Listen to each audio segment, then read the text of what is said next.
Your first home is not your forever home. I know when y'all start the home buying process, you overly excited, you approve, you get to do something different. Some of y'all breaking generational curses, so on and so forth. The ultimate goal is to buy a home for sure. But also the ultimate goal is to generate wealth off your home. Unlike rent, every mortgage payment that you make is building something that's called equity. As the equity build up over time, sell that home. I can't preach it enough. I bought my house during the pandemic. I plan to sell my home next year. Right now, I'm looking at over $150,000 profit if I sell right now. The market is still going up while y'all thinking that it's finna be a recession. People finna start losing their home. Nope. Eventually you're gonna have to adjust to the economy. Rent is raising just like the market is raising. With that being said, if you're in position to get a home, get you a home.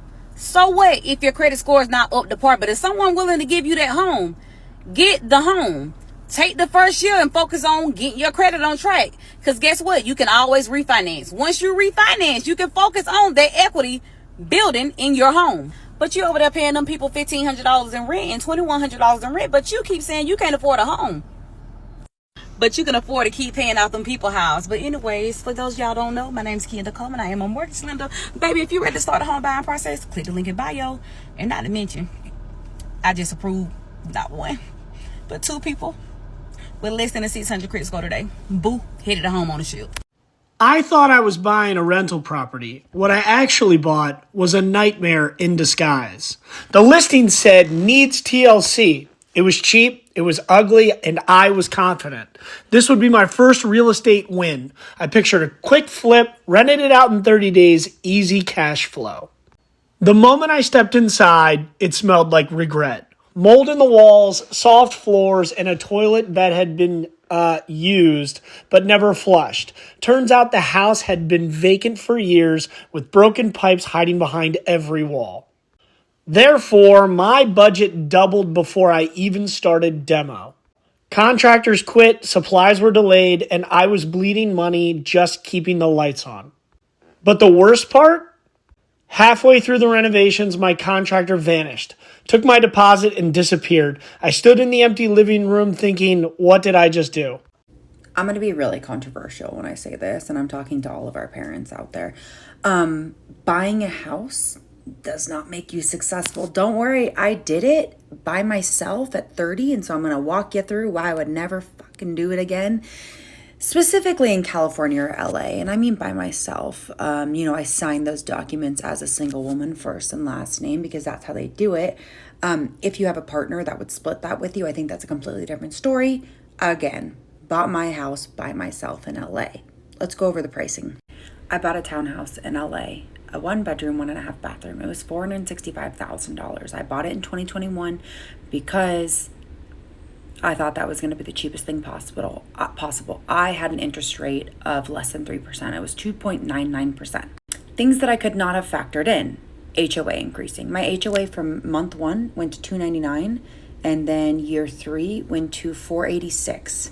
The reason I'm talking about this is because my house is on the market. I am selling it for $535, okay?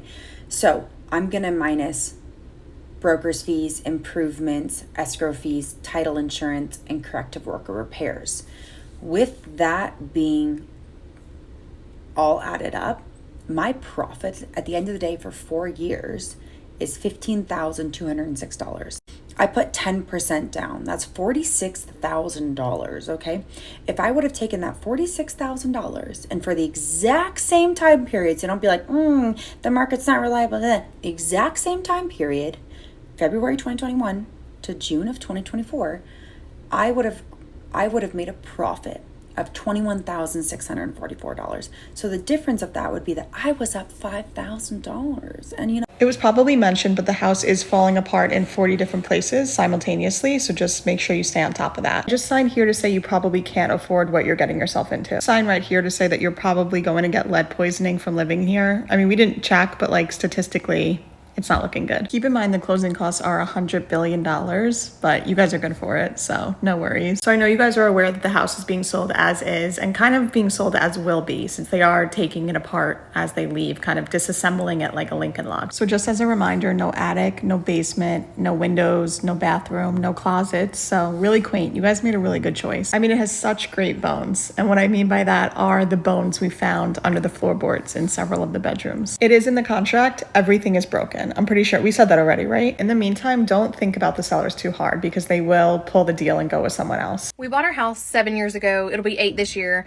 And at the time, there were only 4 of us. And we moved in a couple of months later, found out I was pregnant with our youngest. So now there's 5 of us.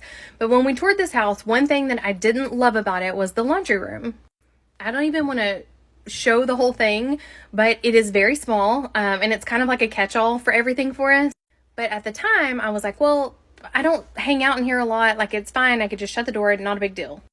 Well, it turns out I do a crap ton of laundry now. So I feel like I'm always in here and it drives me nuts. And there's nothing I can do about it. So I like to talk about this with my clients because when we sit down to do your buyer's consultation, we're going to talk about things that you absolutely want in a house and things that you absolutely do not want in a house. Most people only spend like 3 to 5 years in their first house and then they will sell it and they will upgrade. But if you're like me, you decide, no, I'm going to stick it out. I want to be here until I pay the house off.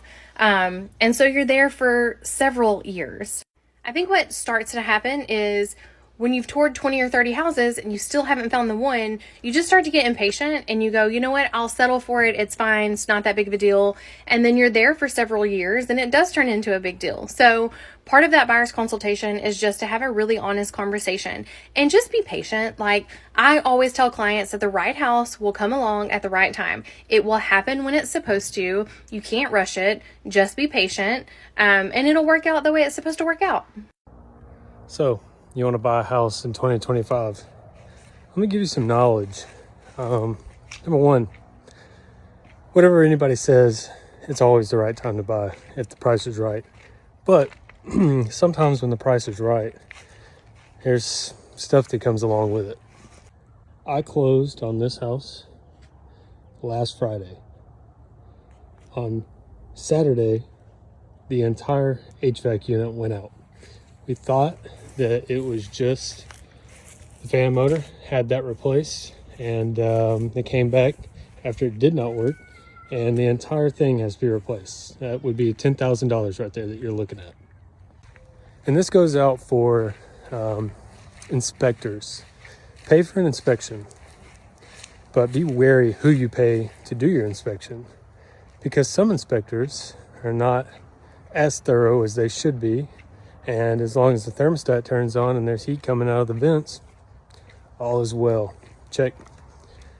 But if you have a good inspector that would actually go through your unit and make sure that it's not just slapped together to pass inspection, you might not be in the same situation as me. So just a point, if you buy a house in 2025, make sure you do your due diligence so you're not like me and wasting $10,000 to $15,000 after only being here for 3 days. I'm selling my home after being a homeowner for only 1 year, and here's why. Saying I'm a homeowner is a lot better than actually being a homeowner. There's a lot of work that goes into maintaining a home that I'm just not willing to do, to be honest. Also, I prefer living in an apartment because of the amenities. You have parking garages, you have security, you have a pool, you have trash pickup. And then I'm a mom, so as far as safety goes, like I could live on the second floor, the third floor, fourth floor, and I wouldn't have to worry about someone like getting into my home. Like I just feel like it's a lot more safer. I've always felt a lot safer. When something goes wrong in your house, you are responsible for fixing said problem. When you live in an apartment or when you have a landlord, they have to handle maintenance. You can pick up the phone, hello maintenance, help me. When you have your own home, you can have a warranty, but there's oftentimes a deductible associated with that warranty. It's a headache. It's a true headache. My neighbors in my community suck. Like, Like, I have a few good neighbors, but I have a few not so great neighbors. And it's just, I don't know, I just feel like it's not worth it to settle and live around people that I don't want to live around forever. I don't know if I have ADHD or ADD, or I don't know, but like also too, I'm not the type of person that wants to like sit in one place forever. Like, I love movement. Like, I don't want to be in one place forever. So, and I have commitment problems. So I can't commit to one place. Like, that's just not for me. So long story short, oh, another huge thing is your mortgage changes. Like, obviously I factored this in before I purchased my home, but now it's getting to the point that my mortgage is going up because of taxes, but it's like how your rent goes up and you don't see any changes, right? My mortgage is going up, but I'm not seeing any changes. I'm over it. So long story short, being a homeowner is, people have always told me like, oh, buy a home and just rent it out. And the reason I'm not renting my home out is because for me, I just feel like that would be an even bigger hassle, because if something goes wrong, I have to fix it immediately. If they tear up my entire home, I have to fix that. And I get that there's insurances and there's all these caveats, but again, that's extra stress that I truly do not need right now. So long story short, I wanted to be a homeowner before I became a mom. I became a mom at 31, wanted to own a home. You know, around that time I did. I was a homeowner by 30, 31 now. I'll be 32 in a few months. And I just want to be done with this. I don't want to be a homeowner anymore ever again. Like, I'm not interested in it. And my advice to anyone who is like wanting to be a homeowner or feeling bad that you're not a homeowner, take your time. Take your time. Enjoy those amenities at those apartments. New construction inspection on this $4 million home. Starting off right where this trim meets the brick veneer. Have some gaps. Need to get that all sealed up. This is at the back corner of the foundation. We do have a couple nice cracks that have popped up already. This house does have a nice little screened-in patio. We are missing trim at a few spots around the screens. This is near the side entry door into the house. And we do have a small piece of exposed wall sheathing over here. These pipes are going to be for the gas furnaces, and the two that are facing down are the intakes. We do want these at least 12 inches from the ground, just so a little bit of snow can't cover them up. This is the makeup air vent, and we should have a screen over this just to stop any critters from getting in. In the master shower, we do have a few shower heads. The hand sprayer has good pressure. First shower head has good pressure, but then it's pretty much non-existent at the last one. Water's just trickling out even when the other two are shut off. Within the same shower stall, we do have this little niche, and the tile is not installed across the top or the bottom of this. This is in one of the many guest bathrooms in this house. Of course, we should have GFCI protection on the outlet, which this one does not. This is a little bar area that's right off of the kitchen. We should have some trim below these cabinets. As you can see, it just doesn't look too pretty underneath there without it. In the attic, we're missing the majority of the insulation. The little bits that are up here now are just covering the pipes for the fire suppression system, and then the rest of it is just bare drywall. So of course, got to get that installed. So I'm starting my day. I just got some crazy news. My mortgage just went from $4,500 to $6,050, and it'll be effective March the 1st. I have never considered a bank, but I got this black hat and this black mask because, I mean, at this point, like, what the fuck do you expect? I'm trying to keep my kids in decent schools. I'm trying to, you know, I mean, what the fuck do you expect? In about a month, I'm moving from the home that I own in Washington, D.C., and I'm moving back into an apartment. And I feel like in this economy, this home, like, purchasing economy, like, it probably is confusing for a lot of people on why somebody that is a homeowner would leave the home that they own to go rent an apartment, especially with rent prices being crazy. But Honestly, it's the best decision for me and my daughter, and I'm gonna go through the reasons, but honestly, I feel like the list is endless. Okay, number one, I am a single woman, a single mother, and I feel like living in a house, you have a little less security than you do when you live in a large apartment building that has like secured entry, a doorman, maybe even like a security personnel on staff, cameras everywhere.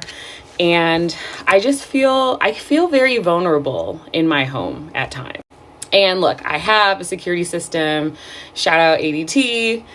Not sponsored, but go ahead and do it if you'd like. I have Ring cameras, but I just feel like it's not the same as having the extra level of security that you have living in a large building.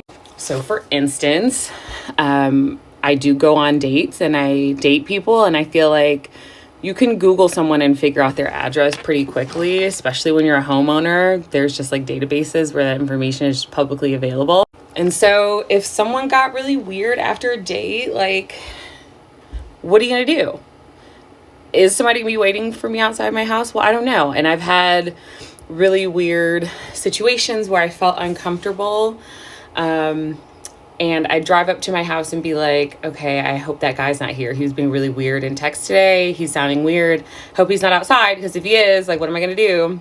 So that's one. And these are kind of the things that you think about when you're a single woman that I feel like other people don't have to think about. But that is something I think about, and I think about it enough that I'm just over it. On like to that point, we're going to stay on that point for now, and maybe this will be like a few videos, but like even when someone delivers something to your house, people are weird, and once they know who lives there, like there's nothing you could do about it. You're just there, you're just on your own, and someone has your address.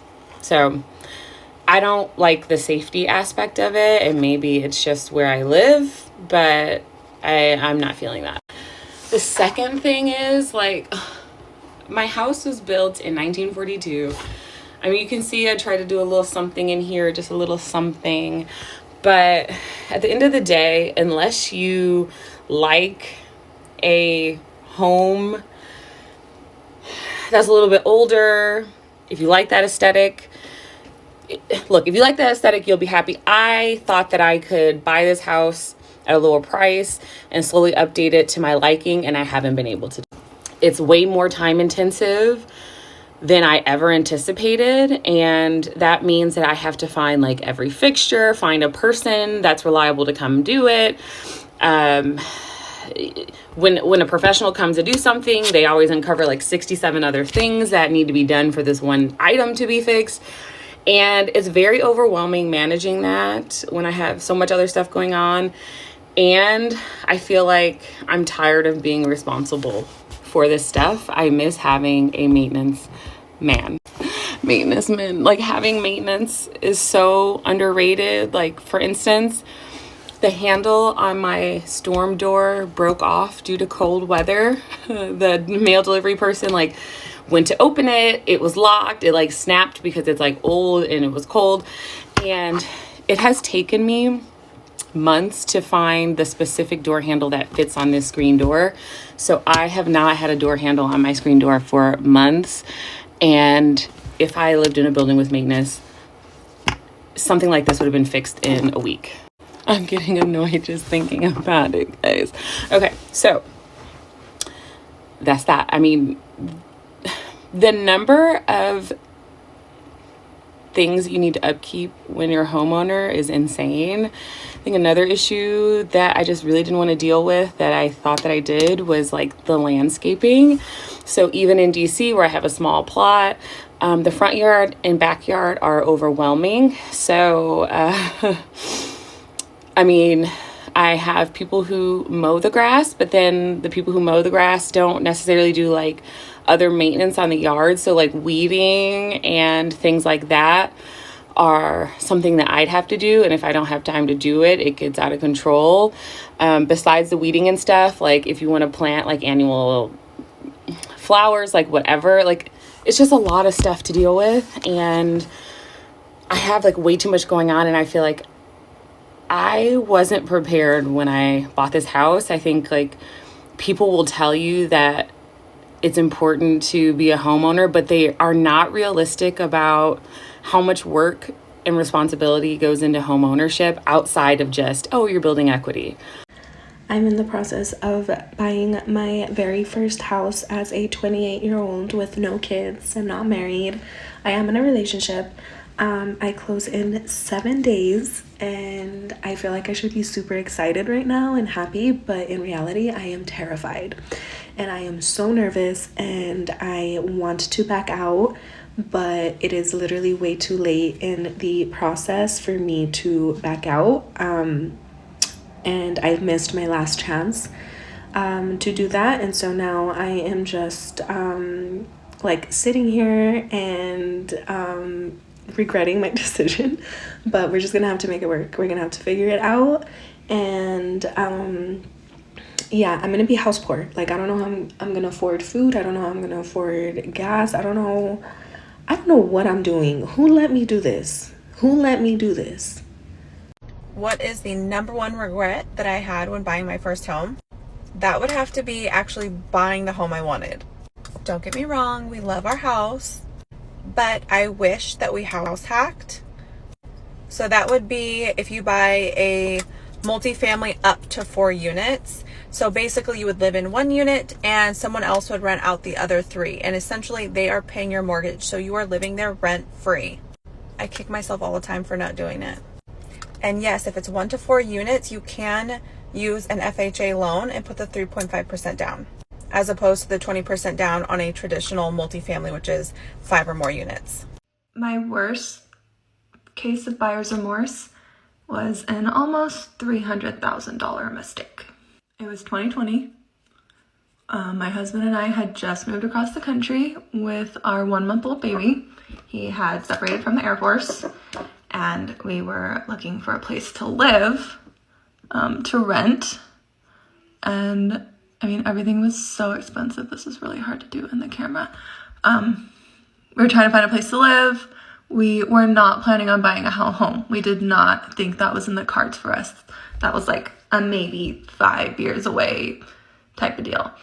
But we learned that through the VA, you can buy a home pretty easily with a minimal amount down. So we started looking at homes. And I was dealing with a lot of postpartum issues. Like, I had a traumatic labor a few days after, and my baby was not doing okay. And I was dealing with that. My husband had just started a new job. We were looking for homes, and this was during the market craze. Like, things were going fast. Like, you had to find a home, put in an offer like 2 days later. And so we felt a lot of pressure to buy a home. And so we put in an offer on one, and they accepted our offer, and we were starting going through the process. And I don't know, I just had some red flags, had some hesitations throughout the whole thing, but I just kind of chalked it up to, oh, you're postpartum, like the anxiety is normal, like lots of things are happening, it's okay. So we bought the house, and the people who sold it to us were going to rent it back for 1 month. And 2 days after we close, the AC goes out, and that's like a $10,000 repair. And we're like, we do not have $10,000.